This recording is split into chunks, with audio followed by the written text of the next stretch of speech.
नया साल और ये संघर्ष भरा जीवन, क्या सेलिब्रेट करें? अपने संघर्ष को या फिर इस नए साल को? कुछ समझ नहीं आ रहा है उम्र के इस पड़ाव पे। Hey everyone, good morning and welcome back to my another video. तो फ्रेंड्स, कैसे हो आप लोग? उम्मीद करती हूँ कि आप सब अच्छे हैं, स्वस्थ हैं, मस्त हैं और अपनी स्टडी में व्यस्त हैं। फ्रेंड्स, तो आज है 1 जनवरी 2026, यानी कि न्यू ईयर में हम लोग एंट्री कर चुके हैं। तो चलिए, आज हमने भी अपनी स्टडी स्टार्ट करी है टेबल चेयर के साथ, क्योंकि कुछ चेंजेस होनी चाहिए लाइफ में। जो नहीं बदल सकते हैं वो नहीं बदल सकते हैं, जितना परिवर्तन कर सकते हैं कोशिश करते हैं कि चेंज करते रहें, ताकि हम अपनी जर्नी को कंप्लीट कर सकें।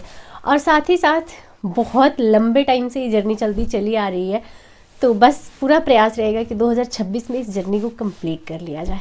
तो चलिए, इसी उम्मीद और इसी विश्वास के साथ इस वीडियो को कंटिन्यू करते हैं।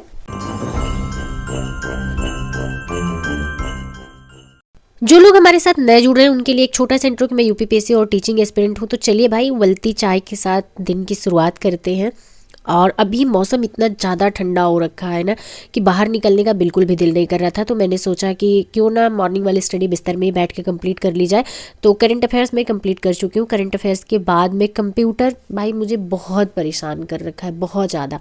और कंप्यूटर के अच्छे खासे क्वेश्चन आपके आते हैं इलाहाबाद हाई कोर्ट RO में, और सुनने में आ रहा है कि नोटिफिकेशन भी बहुत जल्द आने वाला है। तो इस वजह से भी थोड़ी सी घबराहट मेरी बढ़ गई है। और कंप्यूटर को मैं जितना पढ़ने का प्रयास कर रही हूँ, मेरे लिए उतना डिफिकल्ट होता जा रहा है। मुझे उतनी सारी चीज़ें मेरे माइंड में मैसी होती जा रही हैं। तो मुझे समझ नहीं आ रहा है कि मैं कहाँ से इसको शुरू करूँ और कहाँ से ख़त्म करूँ।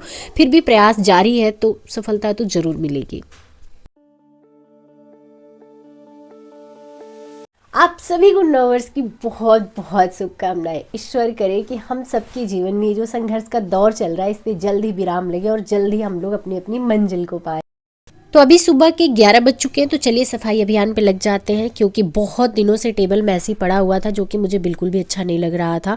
और जितना ज़्यादा रूम मैसी रहता है, दिमाग उतना ज़्यादा उलझा उलझा सा महसूस होता है। तो इस वजह से सबसे पहले रूम को क्लीन करेंगे।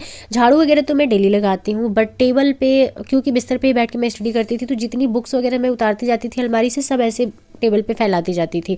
तो टेबल बहुत ज़्यादा मैसी पड़ा था। और सबसे ज़्यादा टाइम ना, मेरे 24 घंटे में सबसे ज़्यादा समय इसी कॉर्नर में जाता है। तो साफ़ सफाई तो बहुत ज़्यादा ज़रूरी है। बहुत बार ऐसा होता है कि जैसा आपके आसपास का इन्वायरमेंट होता है ना, आपका माइंड उसी डायरेक्शन में थॉट जो भी होते हैं आपके माइंड में आते हैं। तो इसी वजह से मैं पूरा प्रयास करती हूँ कि अपने आसपास एक पॉजिटिव एनवायरनमेंट में क्रिएट करके रखूँ। वैसे तो ये अपना घर नहीं है, बट अपना रूम तो अपना है ना, अभी जब तक रेंट दे रहे हैं। तो पूरा मेरा प्रयास रहता है कि चीज़ें बेहतर हों। तो पूरे 26 मिनट लग गए मुझे साफ़ सफाई करने में, लेकिन फाइनली मन को बहुत तसल्ली आई। और आज के बाद स्टडी अब मेरी यहीं से कंप्लीट होगी। तो आज मैं बनाने जा रही हूँ बाटी और चोखा, क्योंकि चावल मैं थोड़ा परहेज़ कर रही हूँ। देखती हूँ, आज से ही शुरुआत किया मैंने परहेज़ करना, कब तक ये कंटिन्यू कर पाती हूँ। क्योंकि मेरी नोज़ बहुत ज़्यादा ब्लॉक रहती है ना, तो उसकी वजह से मुझे बहुत ज़्यादा परेशानी होती है। खास करके स्टडी में सर बहुत भारी भारी सा फील होता है। तो इसीलिए मैंने सोचा है कि दोनों टाइम रोटी पे डिपेंड हो जाते हैं, अलग अलग फॉर्म में, कभी बाटी, कभी रोटी, कभी कुछ भी बना लिया करेंगे। वैसे तो आटे की बहुत सारी चीज़ें बनती है, बस यहाँ समय की थोड़ी किल्लत है, इस वजह से नहीं बना पाते हैं। लेकिन फिर भी हमने ये सत्तू वाली बाटी तवे पे सीखी है, बहुत टेस्टी, बहुत यम बनी थी सच में। मैं अपने हाथ की बाटी इतनी पसंद करती हूँ कि अभी तक मुझे बाहर कहीं भी बाटी ऐसी नहीं मिली जहाँ मुझे क्रेविंग्स हो बाटी खाने की, तो मैं जाके खा सकूँ।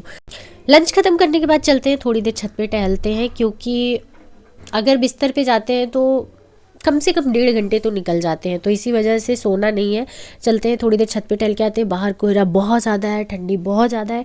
फिर थोड़ी देर टहल लेने से ना ऐसे हड्डियों में दर्द होने लगा है, पूरे दिन बैठे बैठे रहने की वजह से। पता नहीं भाई कब ये ठंडी पीछा छोड़ेगी। और रूम में आते ही मैंने टेस्ट लगाना शुरू कर दिया, क्योंकि मैक्सिमम चीज़ें मैं रिवाइज कर चुकी हूँ। तो अब मुझे ऐसे लग रहा है कि टेस्ट लगाऊंगी तभी पता चलेगा कि मुझे प्रॉब्लम कहाँ पे आ रही है। क्योंकि बिना टेस्ट लगाए हम कैसे समझेंगे? हमें तो ऐसा फील हो रहा है कि हम पूरी रीजनिंग पढ़ चुके हैं, अब रीजनिंग में कुछ भी नहीं बचा हुआ है। बट जब टेस्ट लगाएंगे तब आएगी ना रियलिटी सामने। दोस्तों, हमारी जर्नी बहुत लंबी हो चुकी है और हमारी फैमिली बहुत पेशेंस दिखा चुकी है। अब बारी है रिज़ल्ट की, क्योंकि अब वो कितना इंतज़ार करेंगे। आप अपने लाइफ में भी अगर अप्लाई करके देखो तो चलने वाला इंसान एक बार को नहीं थकता है, क्योंकि वो कंटिन्यू चल रहा है, उसे समझ आ रहा है कि कितना रास्ता कम होता जा रहा है। लेकिन पेरेंट्स वेट कर रहे हैं, पेरेंट्स बैठ के इंतज़ार कर रहे हैं। और इस उम्र में बैठ के इंतज़ार करना कितना डिफ़िकल्ट होता है, ये चीज़ हम लोग इमेजिन भी नहीं कर सकते हैं। तो फ्रेंड्स, और सबसे बड़ी बात कि मेरी फैमिली ने जान लगा दी है मेरे लिए। मेरी फैमिली बहुत उम्मीद और बहुत विश्वास के साथ मुझे इस जर्नी पे छोड़ी थी, तो मुझे उनको रिजल्ट तो देना ही है, हर हाल में देना है, चाहे कुछ भी हो। मैं ना ठंड का एक्सक्यूज़ दे सकती हूँ, ना मेरी तबीयत ख़राब है, ना मेरा मन नहीं कर रहा है, मुझे उलझन हो रही है, कोई बहाना नहीं मैं उनको दे सकती हूँ। तो चलिए भाई, आज है न्यू ईयर, तो सेवइयाँ तो बनानी है, तो चलते हैं मार्केट से दूध ले आते हैं। हम मीठा बहुत कम खाते हैं, लेकिन कहते हैं लोग कि मीठा से शुरुआत करो तो शुभ होता है। तो बस यही सोच के शुरुआत कर रही हूँ। भोलेनाथ सब कुछ अच्छा करें। इस कुटिया में रह के महलों का ख्वाब सजाते हैं, किसी ने कल लाइव में कहा था, और ये अक्षरतः सत्य है। मुझे ऐसे लगता है कि हर छात्र यही सोचता है और इसी सपने के साथ इस चार दीवारी में खुद को कैद करता है। अपने भी वो दिन आएंगे जब समय बदलेगा और इस चार दीवारी से बाहर की दुनिया हो। सो फ्रेंड, फाइनली जिंदगी से एक साल और निकल गया, और इस साल हर एक अपनी जिम्मेदारी को बखूबी निभाएंगे, बहुत सारी ओवर थिंकिंग से बचकर। क्योंकि ज़िंदगी की सबसे बड़ी समस्या मैंने जो रियलाइज़ किया 2025 में, वो ओवर थिंकिंग है। आप किसी सिचुएशन में, किसी लूप में फंस जाते हो और बहुत सारी चीज़ें इमेजिन करते रहते हो, सोचते रहते हो, जो कि हकीकत नहीं है। तो बस उस चीज़ से बाहर निकल के अपनी सारी जिम्मेदारियों को पूरा करेंगे और अपनी मंजिल तक भी पहुँचेंगे, अपनी स्टडी भी कंटिन्यू करेंगे। क्योंकि अब हम लोग 14-15 साल के स्टूडेंट नहीं रहे कि हम लोगों के पास 100% टाइम है, बस खेलो कूदो, मज़े करो, खाओ पियो, पढ़ाई करो। नहीं, अब हम लोगों को अपनी स्टडी कैसे करनी है, और अपनी जो एक है अपनी, उसमें बहुत सारी जिम्मेदारियां हैं, बहुत सारी रिस्पॉन्सिबिलिटीज़ है, उसे भी पूरा करना है। तो कोशिश करेंगे कि इस किरदार को जितना इजी बना सकते हैं बनाएं, क्योंकि आपके दिमाग में सब कुछ है। आप किसी चीज़ को चाहे जितना जटिल बना दो, चाहे किसी चीज़ को जितना सरल बना दो, तो हम पूरा प्रयास करेंगे कि जो चीज़ें, क्योंकि जीवन जैसे जैसे आगे बढ़ता है ना, जैसे जैसे एज बढ़ती है, मैच्योरिटी भी आती है, नो डाउट आती है मैच्योरिटी, नो डाउट समस्याएं भी आती हैं, और समस्याओं से सीख के आप बहुत अपने जीवन में बदलाव भी करते हो। और अगर बदलाव नहीं करोगे ना, तो आप कोई टाइम के बाद ऐसा फील होगा कि हम अपने लाइफ में बहुत पीछे रह गए, लोग बहुत आगे निकल गए। तो अपना कंपटीशन अपने आप से होता है, तो बस उस कंपटीशन में जीत जाए, पूरा प्रयास मेरा यही है। जैसे न्यू ईयर आता था ना, हम लोग बहुत अच्छे से सेलिब्रेट करते थे, बहुत खुश होते थे, चाहे घर पे होते थे चाहे यहाँ होते थे। लेकिन अब तो ऐसे लाइफ हो गई है कि बस एक चीज़ नज़र आ रही है, वो है सफलता। भाई जल्दी से सक्सेस मिले और जल्दी से इस स्ट्रगल वाले लाइफ को बाय बाय करें, क्योंकि हमारा न्यू ईयर तो उसी दिन सेलिब्रेट होगा। भाई आज कुछ भी नहीं समझ आ रहा है, कुछ भी दिल दिमाग में नहीं आ रहा है, और सच बताएं बहुत दुखी है ना बहुत खुश है, आज बहुत ज़्यादा न्यूट्रल फील कर रहे हैं। ऐसे लग रहा है कि इमोशंस ही नहीं है अपने अंदर कोई। तो चलिए, अभी वापस से हम रीजनिंग के टेस्ट लगाने पे बैठ गए हैं, और मेरा टारगेट है कि डेली के कम से कम 300 से 400 क्वेश्चन सॉल्व करें, ताकि जो हमारे छोटे छोटे डाउट्स हैं ना, वो क्लियर हो, और मुझे कहाँ पे प्रॉब्लम आ रही है उस प्रॉब्लम को समझ पाए और उस प्रॉब्लम को दूर कर पाए। इतनी लंबी जर्नी तय करने के बाद ये बात तो समझ आ गई है क्लियरली कि हम गलतियां कहाँ पे कर रहे हैं। और मुझे ऐसा लग रहा है कि जितने भी सीरियस एस्पिरेंट हैं, सबको इस बात का एहसास हो जाता है कुछ टाइम के बाद कि हम क्या मिस्टेक कर रहे हैं, और वो एहसास आपको तब होता है जब आप टेस्ट पेपर लगाते हो।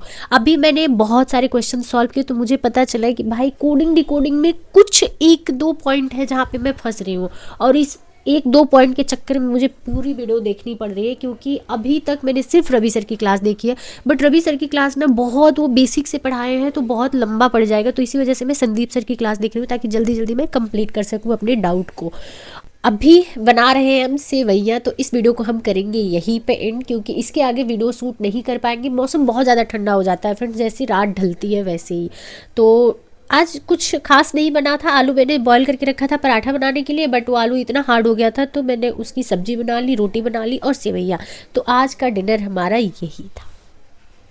चलिए फ्रेंड्स, इस वीडियो को कर देते हैं यहीं पे। उम्मीद करते हैं वीडियो आप सबको पसंद आई होगी। वीडियो पसंद आई तो वीडियो को लाइक जरूर कर दीजिएगा। चैनल पे अगर नए हैं तो चैनल को सब्सक्राइब करके बेल आइकन प्रेस कर दीजिएगा, जिससे मेरी आने वाली वीडियो को नोटिफिकेशन आप सभी को मिल सके। तो चलिए मिलते हैं नेक्स्ट वीडियो में। इस वीडियो को कर देते हैं यहीं पे एंड।